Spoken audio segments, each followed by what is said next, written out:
Welcome to High Tech Low Life, where today I've got for you the Roccat, not Roccat, not Roccat, or any of the like. Roccat, Kone AIMO. Yeah, so this is a gaming mouse with RGB. This is probably the first I've reviewed on this channel, but I have some experience with using it. I have had a couple of gaming mice growing up, even before I got my own gaming PC as a kid. So here we have the mouse in action. Well, the unboxing in action rather. And it's kind of a tricky box to really, open up. Yeah, so wait, where'd the box go? Oh, there it is. There we go. Yeah, so once you open that up, you pull that tab out, and you pull the mouse out, and wow, voila, some more plastic.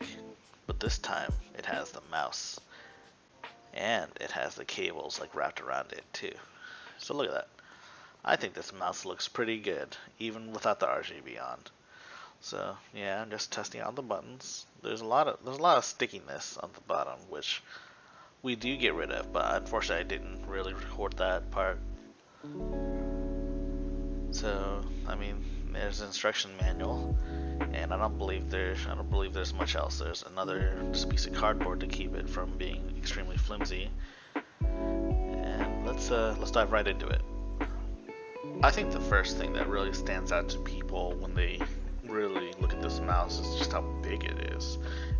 It looks like a giant mouse, and you wouldn't be mistaken in thinking that that was the case. And I mean, yeah, it is bigger, but I think the reports of it being gigantic are more attributed to how much it weighs rather than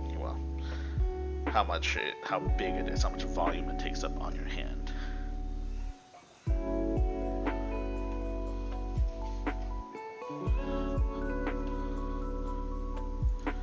I think the other thing that people really pay attention to is the RGB. I mean, that's kind of how RGB is. You kind of look at it and you pay attention to it. But the RGB in this mouse is especially bright, and it's especially RGB-ified almost.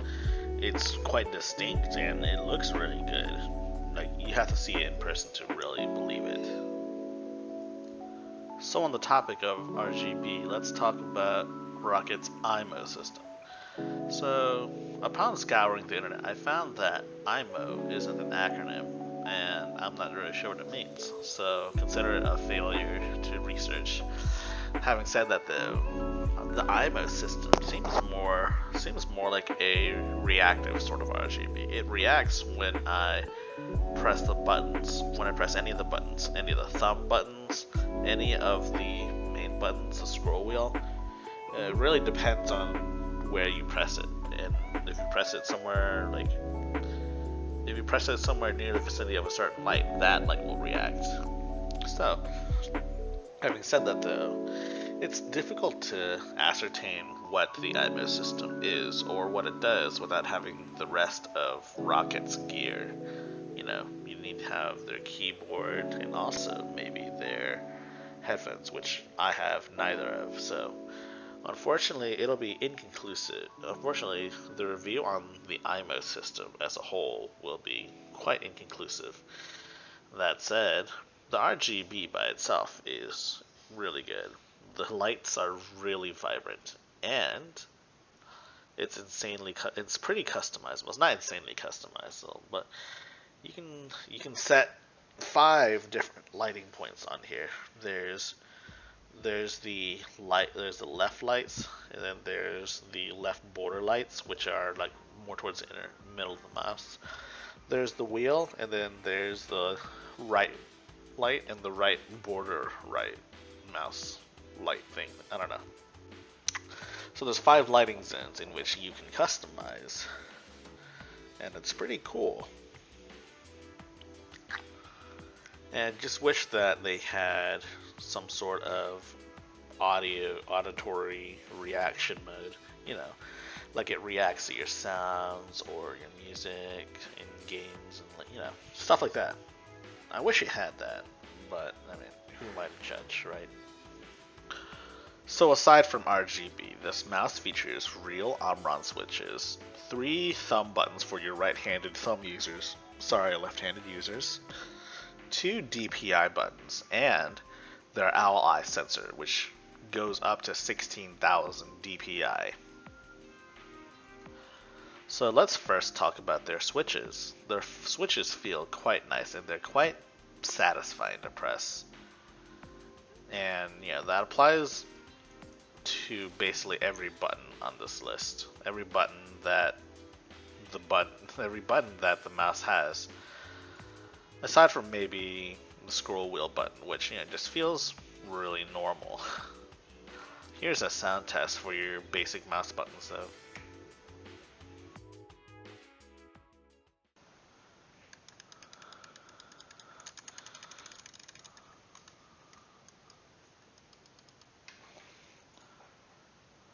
So the DPI button works as expected. It allows you to go up and down from 5 different DPI settings that are user definable. As for the sensor itself, this is arguably the most important part of this mouse. So the mouse has a default polling rate of about 1000 Hz, which is quite good. And that's better than Final Mouse's own polling system, which they only poll about half of the amount. So another thing is that this mouse's sensor is really smooth, it's really nice, and it feels like I just go somewhere on the screen and it's there. It's almost 1-to-1. Well, it might actually be 1-to-1, but who am I to judge? And this mouse performs amicably in just about every situation, except for MMOs, where you'd want a mouse with a billion buttons, and scrolling, where you'd want a mouse with infinite scrolling. But for basically everything else, this mouse is extremely good.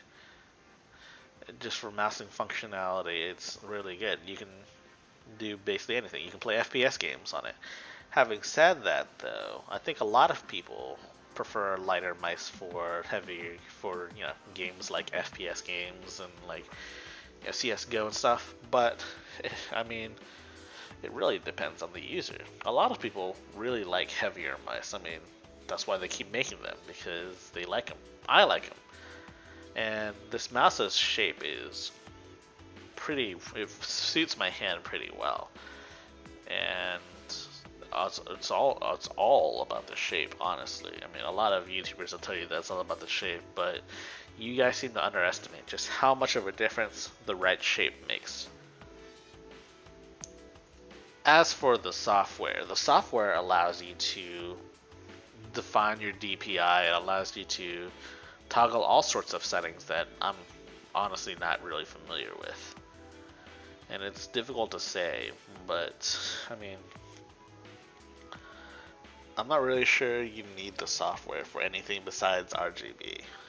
I think the software is more useful if you have all of the stuff, but if you just have the mouse, unless you really need to change your RGB settings, well, actually, you still need it because you need the DPI settings and whatnot, but it just doesn't feel as necessary as like a lot of other softwares do. So here's my overall verdict on this mouse. I'm not going to give it a rating because that's pretentious. I'm just going to give it a recommendation. It's a really good mouse for the price. It's even better if you can get a discount on the mouse. It's fully functioning, it's got great lighting, it looks great, and the materials feel great on the hand. And the shape, well, the shape is purely subjective, but I think it fits my hand perfectly. And for you palm grip users, I think this is your mouse right here, no matter how heavy it is. It's a little weighty, but that's not going to stop you, right?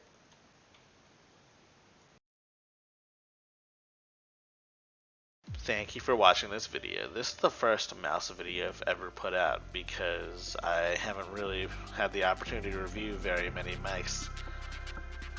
But this is among the first that I'll be reviewing. I do plan now, if you were looking forward to my keyboard reviews, do keep in mind, I do plan to keep doing this, but I've always wanted to expand into different sort of technologies. Mice not being too far from that.